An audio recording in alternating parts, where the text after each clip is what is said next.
Hulk সারাদিন মানুষকে সাহায্য করে। সে অপরাধীদের ধরে পুলিশের হাতে তুলে দেয়, ভেঙে পড়া ইমারত থামিয়ে মানুষের প্রাণ বাঁচায়।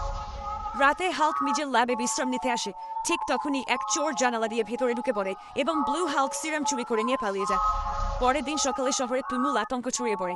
মানুষ দেখে ব্লু হাল্ক শহরে তাণ্ডব চালাচ্ছে, গাড়ি উড়ে যাচ্ছে, ইমারত ভেঙে পড়ছে, মানুষ ভয়ে বউ গাচ্ছে। সবাই ভাবতে থাকে হাল্ক পাগল হয়ে গেছে। যখন আসল হাল্ক বাইরে আসে, মানুষ তাকে দেখে চিৎকার করতে থাকে, এখান থেকে চলে যাও, আমরা তোমার সত্যিটা জেনে গেছি। কেউ তার দিকে পাথর ছুঁড়ে মারে, কেউ জুতো ছুঁড়ে দেয়। হাল্ক খুব দুঃখ পেয়ে আবার নিজের ল্যাবে ফিরে যায়। সেখানে গবেষণা করতে করতে সে জানতে পারে তাকে থান্ডার পিঙ্ক সিরাম অ্যাক্টিভেট করতে হবে। দিন রাত কঠোর পরিশ্রমের পর সে সেই সিরাম তৈরি করে।